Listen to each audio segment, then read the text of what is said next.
Hey guys, welcome back to another Toolbox Tips. Today, we're going to talk about mindfulness when you're rowing.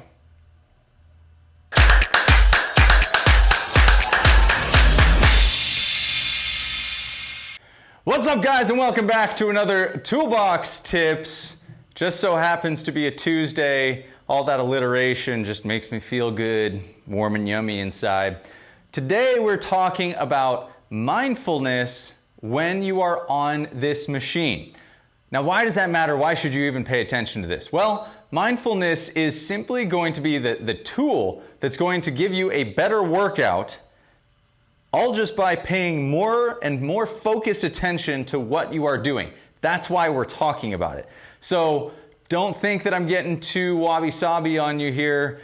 We're just going to go into the effective practice of mindfulness when you're on anything, but more particularly when you're on this machine, why you should pay attention to it, how you even do it, and how it is going to impact your workout.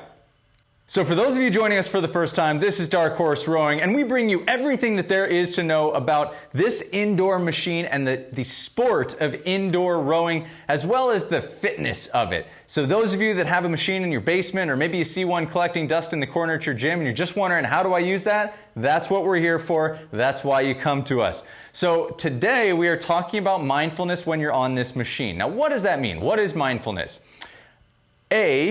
I would give that there's an open-ended definition to this. I personally have my own interpretation of mindfulness, but to me, it is simply that mind-body connection so that in the moment, I'm aware of what I am doing.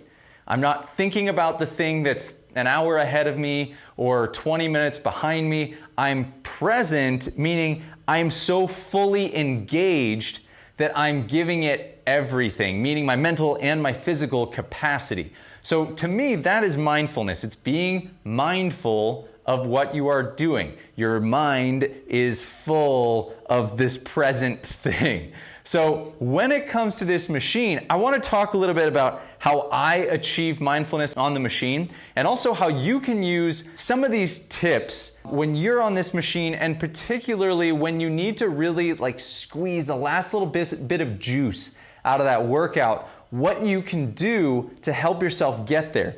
Now, when I'm on this machine, you'll notice I didn't wear shoes for a reason today.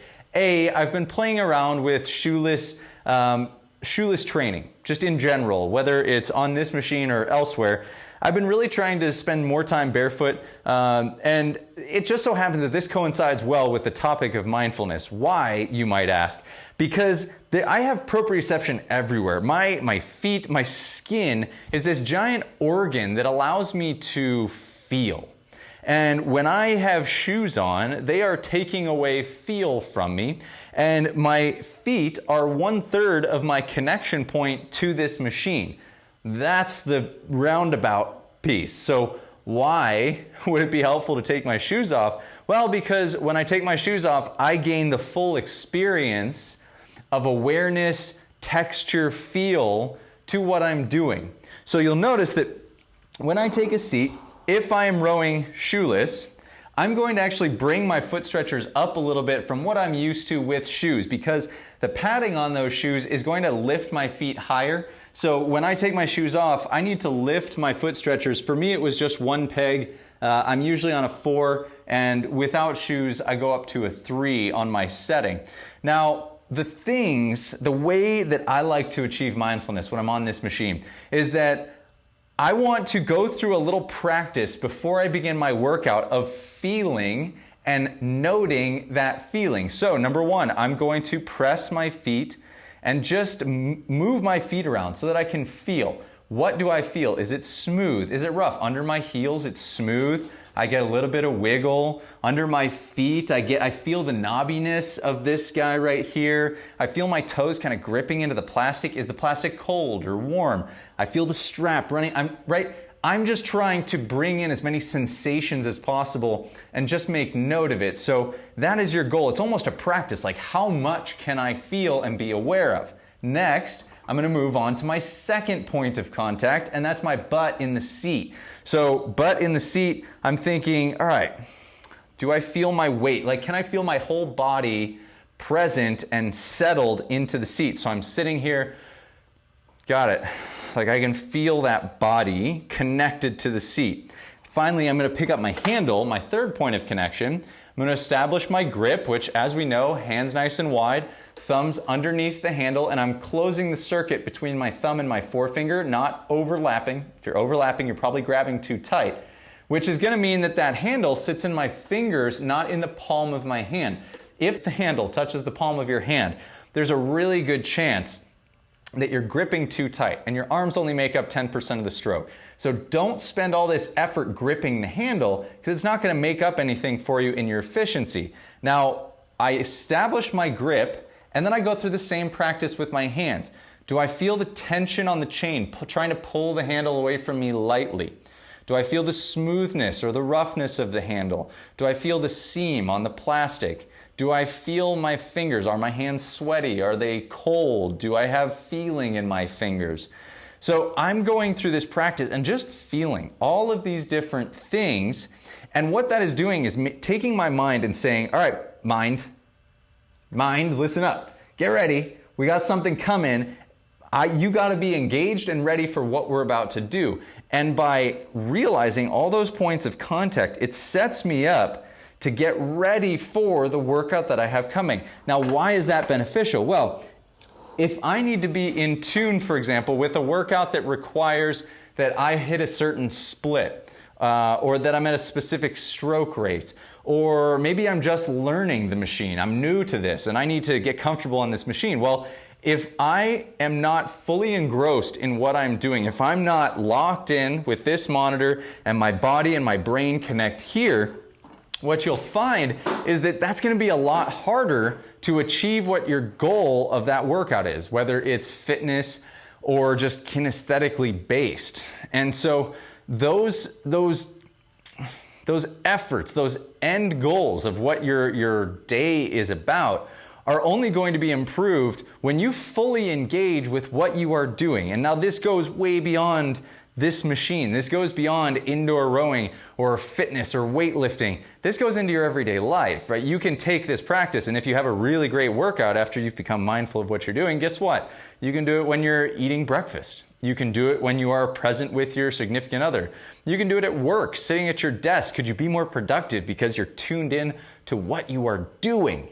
Right? These things are extremely helpful, and personally for me, I like to be mindful when I am connected and ready to work out. I notice that on the days when when I don't take that time to set myself up, man, those workouts are just like, I can't ever connect.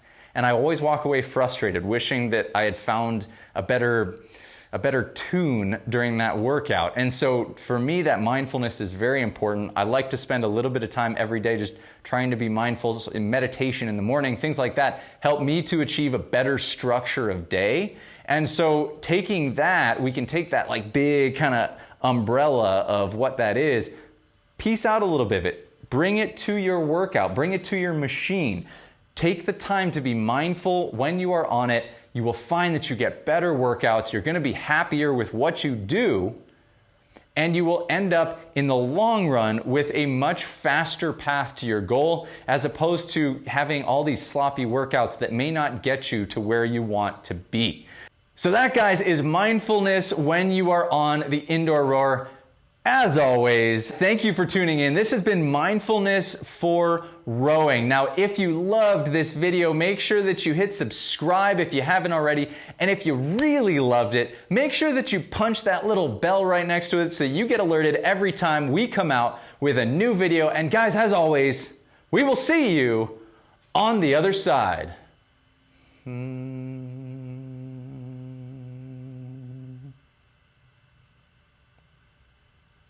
Why are you still here? Go be mindful somewhere else.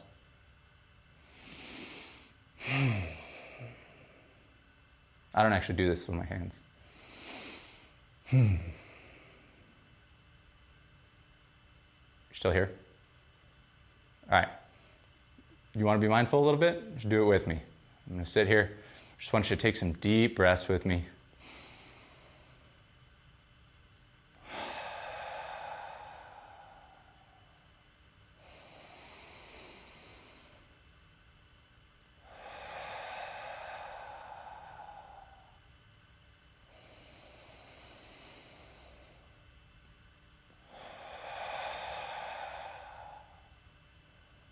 That's a good start to the day.